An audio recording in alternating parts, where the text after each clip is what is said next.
Hello, good evening, and welcome to the podcast you've all been waiting for, the fourth instalment of the CVHF Festival podcast.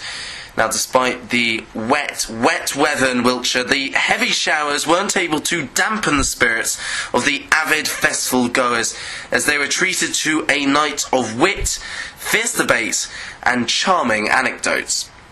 First up, we'll open the show with the question on everybody's lips at the moment. Who is the greatest Briton of all time? After months of voting on our website, we finally have our 5 names up for question tonight. And the premise is that each of the 5 will have his or her champion, who was given 7 minutes to make their case before the audience had their say. In the mix was monarch Alfred the Great, legendary Prime Minister Winston Churchill, revolutionary Charles Darwin, Queen of Hearts Elizabeth I, and the seminal William Shakespeare. With Michael Wood championing Alfred the Great and Ian Hislop discussing Shakespeare, it promised to prompt some feverish debate. Here's an exclusive clip from the event itself, as Ian Hislop explains why Shakespeare stands out from the pack, and shortly afterwards, the final deciding vote. Chalke Valley has finally spoken. Is my microphone working? Yes. Good. Thank you. I was just wondering if they were trying to rig it, because I obviously have the easiest job tonight. Shakespeare is obviously the winner. It is the easy option, I thank the organisers. There is very little doubt about who the greatest Briton ever has been, and Michael knows it, he wrote a book about it, most of you know it. And it's been left to me, so I will be fairly short on this. The man who wrote The Rain, It Raineth Every Day, who could be a greater Briton? Here we are. What do British people believe in? I was once accused of believing in very little, except sets of initials. The BBC, the NHS, and the C of E. Gradually, even faith in those erodes. What we have left in Britain is Shakespeare. And I think let's go straight to the man himself writing about greatness. He said, "Some are born great, some achieve greatness, and some have greatness thrust upon them." This is from Twelfth Night. And in order to give you a quick glimpse of how great Shakespeare is, let's have the context. This is not written straight. This is written as a joke on Malvolio. Malvolio, the steward, the middle-class man who thinks that his mistress is in love with him.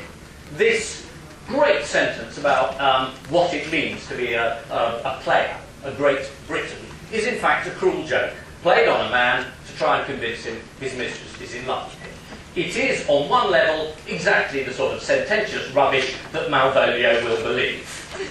Some are born great, some achieve greatness himself, and always with Shakespeare, a cheap sexual joke, some have greatness thrust upon them. A vision of Olivia jumping on him, which is what Malvolio really hopes for. So at one level, Shakespeare, as ever, is playing it for laughs. At another level, this is part of a plot. It's part of a plot about how we laugh at the Puritans. Malvolio is against cakes and ale. He's against the spirit of Englishness, and he is punished for it. He is punished for it by this. But on a third level, this is absolutely true. Some are born great. I would say Shakespeare was. He was there from the beginning. He achieved greatness by his work in the theatre, his reading of histories and his transmuting of those histories into what we know as the plays, and greatness has been thrust upon him by us, by posterity, by a nation that has worked Shakespeare, that has made Shakespeare our great national language. So it is entirely right that his views on greatness should encompass himself. Let's look at what he gave us as a Brit. Firstly, the language. None of you can go and see a Shakespeare play without thinking halfway through, I'm in a dictionary of quotations. Half of the things we feel, the phrasing, the emotional tag to which we put language, comes from Shakespeare. There is nothing he does not cover. Love, war, old age, youth, politics. And the comedies alone would do it. But add in the tragedies, the Roman plays, and those fantastic late plays. You have no writer in English who has encaptured more what it means to live here. He gave us, again, not only our own language, an extraordinary, enriched and brilliant language, but a sense of Britain itself. Who wrote this royal throne of kings, this sceptred isle, this other Eden, demi-paradise, and of us, this happy breed of men, this little world, this precious stone set in the silver sea, this blessed plot, this earth, this realm, this England. Again, in Richard II, a play deep with cynicism about politics, a speech which encapsulates a vision of what Britain could be. He wrote not only giving us a sense of our nation, but giving us a sense of ourselves. One critic wrote that Hamlet is the first play about consciousness, about what it means to actually think, about thinking about yourself. But he did that time and again. The Seven Ages of Man, any of those great speeches, is a sense of who you are in your nation, but who you are as yourself. Lastly, for Shakespeare, what he gave us was a classless vision. The great snobbery about Shakespeare is this man couldn't possibly have written the plays. This stuff started up in the 19th century, the idea being, oh God, surely nobody sort of middle class and working class could have written anything so brilliant. So we had to find other characters. The crank conspiracists will give you the Earl of Derby, the Earl of Oxford, Francis Bacon, that's the painter. Actually, it probably is him on the website somewhere. I mean, it's drivel.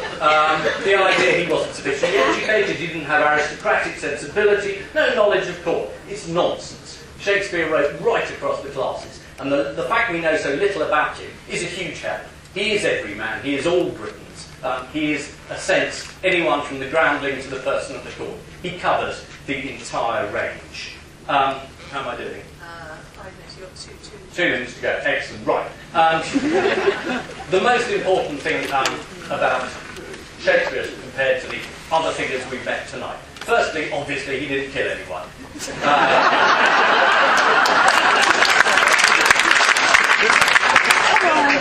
Quite useful. Darwin, no, he didn't either. Quite a lot of snails, I reckon.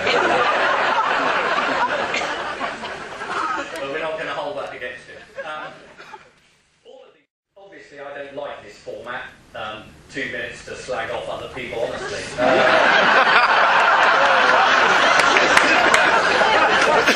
Seems to be terribly negative, and I don't really want to go in for it. But since it's...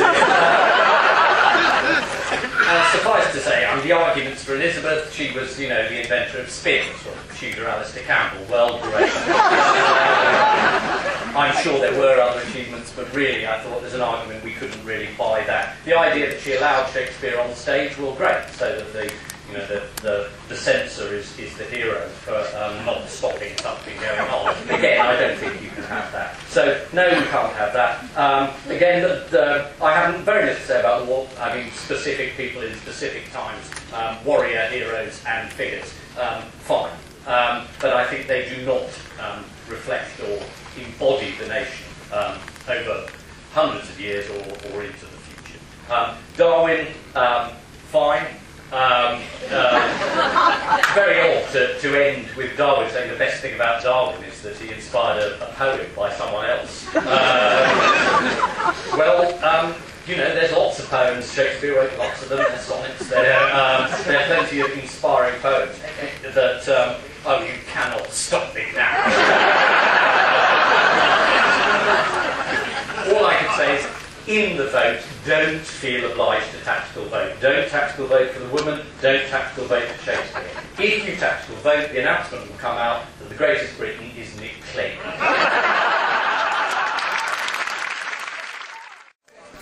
The results in 5th place with 20 votes was Elizabeth First.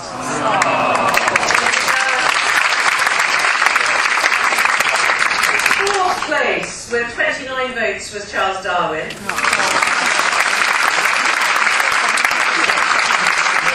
Third place with 42 votes was Winston Churchill.